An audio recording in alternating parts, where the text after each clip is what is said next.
a primera vista pudiera parecer malo defender a un criminal que ha hecho tanta maldad, la realidad es que nosotros debemos permanecer en lo que es correcto, y es que toda persona merece ser tratada con dignidad, y si cometió algún crimen, que pague con cárcel, pero hasta ahí.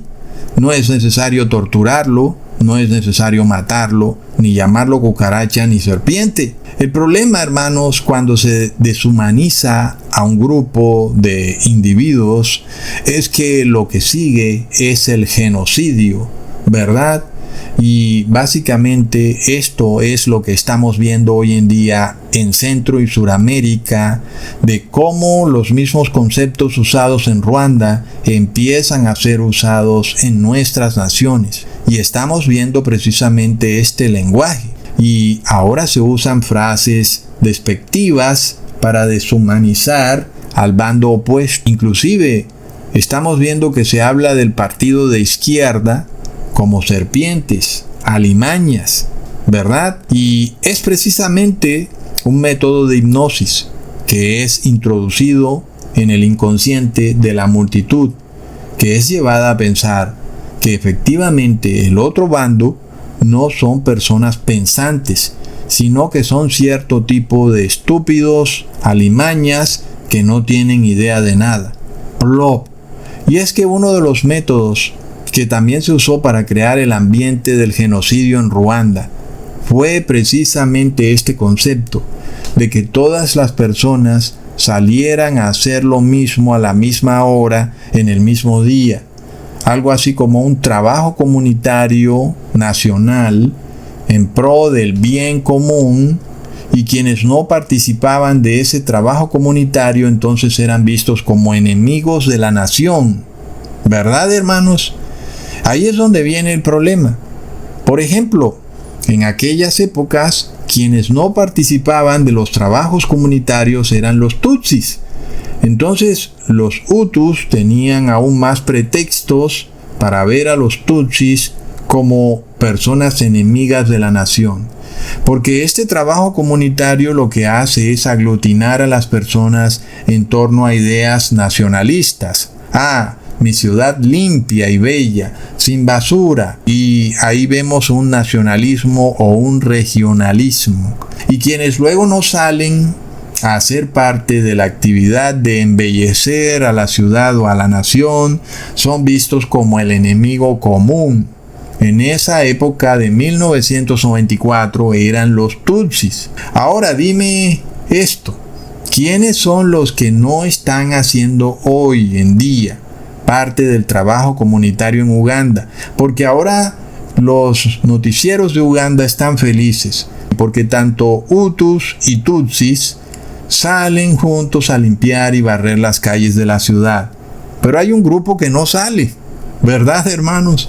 Y es el grupo que obedece el cuarto mandamiento y que reposa en sábado. Y ustedes ya pueden ir mirando hacia dónde va la cosa, ¿verdad? ¿Quién es el enemigo común entonces ahora?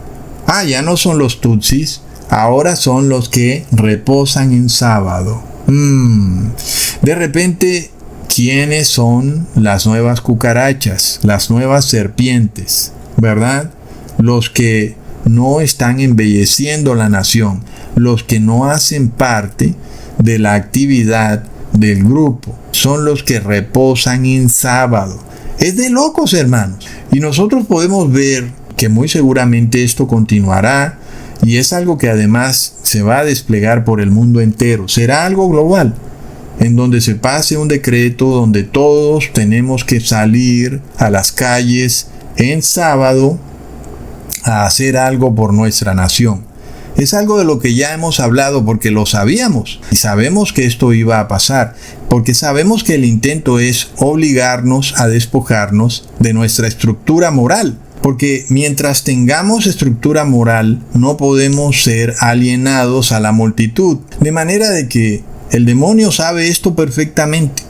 La única manera de que seamos alienados al grupo es destruyendo nuestra estructura moral. Para ello necesita obligarnos a obedecer un decreto civil y donde pisoteamos un decreto de la ley de Dios, y lo hagamos de forma irreverente, que no nos importe. De esa manera hemos caído bajo hipnosis colectiva y ya tal vez no haya nada que hacer por nosotros. En este caso, tal vez tú debes recordar que ya hemos hablado de qué hacer cuando tú estés en esta situación en la que eres obligado a hacer algo en sábado, ¿verdad?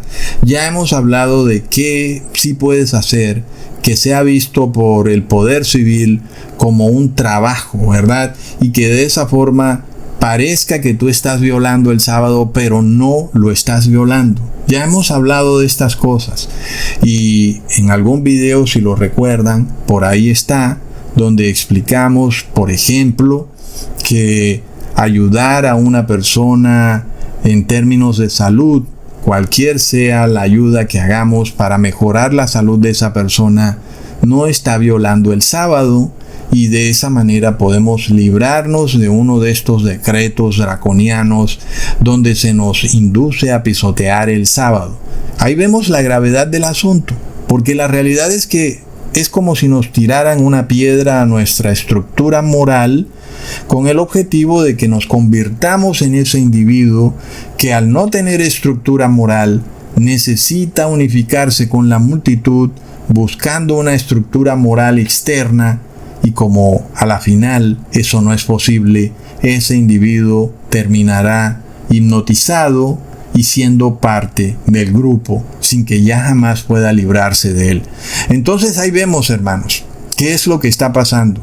Y otro método que fue usado en Ruanda fue la repetición. Ustedes lo saben y lo vivieron en la pandemia. El uso de frases sugestivas. Por ejemplo, los Hutus eran instruidos a través de la radio con la idea de que los Tutsis los querían matar. Y uno puede también darse cuenta para dónde van las cosas cuando el Vaticano ha introducido otra amenaza existencial, la del cambio climático. Entonces, si no recogemos las basuras o no salimos a hacer lo que sea que a ellos se les ocurra para aminorar el cambio climático, entonces somos esa amenaza existencial. De repente nos hemos convertido en un peligro para la sociedad, aunque cuando hasta hace unos días no lo éramos. Y es lo mismo que hicieron en el 2020. Por decreto de Estado, de repente éramos un virus con patas. Y ahí teníamos un problema porque éramos como el asesino de nuestro vecino, nada más porque ellos lo decían por la televisión. Así es esto, es de locos. Es decir, uno pudiera pensar, ¿cómo es que la gente no se da cuenta de esta agenda de hipnosis colectiva? Y sin embargo, ya estamos viendo el proceso psicológico por medio del cual esto puede ocurrir. ¿Y por qué no se dan cuenta y jamás se darán cuenta? Porque el ser humano es débil de mente. El ser humano que se unifica con el colectivo cae bajo hipnosis colectiva y jamás se va a dar cuenta de lo que ocurre. ¿Entendemos, hermanos? Y por eso es tan difícil a veces sacar a las personas de esos procesos mentales que tienen en sus religiones falsas. A pesar de que uno les muestra lo ilógico de lo que hacen, es como a veces casi imposible hacerlos que salgan de esas religiones porque están sometidos a un proceso de hipnosis colectiva. Y este es un punto clave también que vemos en Ruanda. La motivación hacia los Hutus para participar en ataques colectivos en contra de los Tutsis es que estas personas pueden hacer algo sin que sean vistas como culpables. Y es una de las motivaciones que tienen muchas personas a ser parte de ciertos grupos religiosos, y es que pueden violar la ley de Dios sin que nadie les diga, oye, estás violando la ley de Dios, ¿verdad? No quieren escuchar esa palabra de recriminación por parte de otro hermano que les dice, ¿qué es lo que estás haciendo? ¿Sabes? Estás violando un mandamiento de la ley de Dios.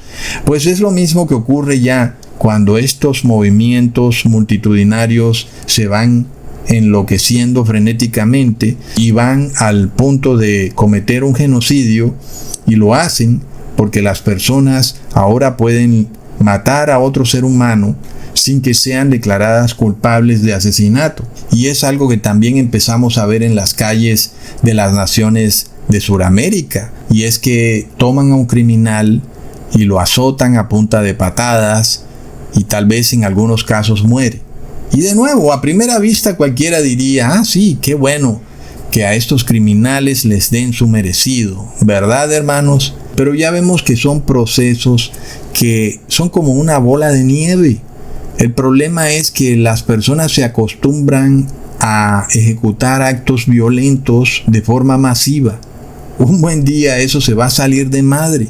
Y todo eso hace parte de un proceso de manipulación social llamado psicología de masas. El asunto es que toda persona que se somete a un grupo o a una multitud siempre va a estar dispuesta a ser hipnotizada y a perder su identidad y su autonomía para actuar de forma sincronizada con la multitud. Y alguien dirá, si así es la cosa, ¿por qué Dios se inventó la religión?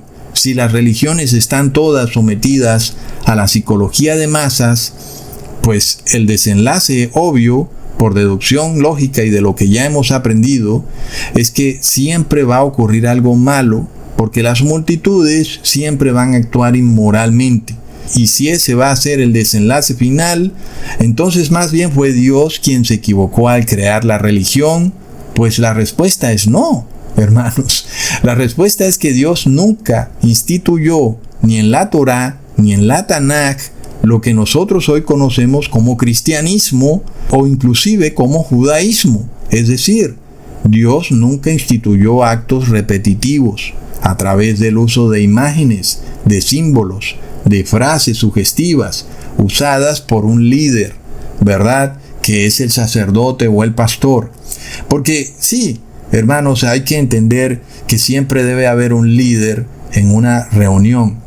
Pero el problema viene cuando ese líder te hace hacer cosas repetitivas, ¿verdad? Ahí es donde Dios nunca instituyó eso.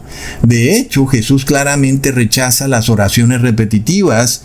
Y entonces, como para que nosotros tomemos más conciencia de lo que está pasando en este mundo, porque es de locos cuando tú lo miras a través del método de la psicología de las masas. Vamos a hacer un pequeño análisis entre una Eucaristía católica versus una reunión en una sinagoga, con todo y que el judaísmo está en apostasía, ¿verdad, hermanos? Así que empecemos analizando la Eucaristía. Es decir, de inmediato tú puedes ver claramente una cantidad de actos repetitivos que las personas deben hacer. Ojo, porque este es el concepto, que tú hagas algo al mismo tiempo, a la misma hora y en el mismo momento con las demás personas con las que estás en ese recinto. Por ejemplo, oraciones repetitivas. Inclusive no hablamos de una oración repetitiva cuando la haces solo en tu casa, que ya de por sí es algo malo, pero hablamos de oraciones repetitivas en grupo, ¿verdad? Ahí es donde hay psicología de masas. Otro punto clave, cuando el sacerdote pregunta algo y las personas deben responderle al mismo tiempo. Eso es psicología de masas. Cuando las personas deben arrodillarse todos al mismo tiempo. Cuando deben persignarse todos al mismo tiempo. Cuando hay un momento de silencio para todos al mismo tiempo.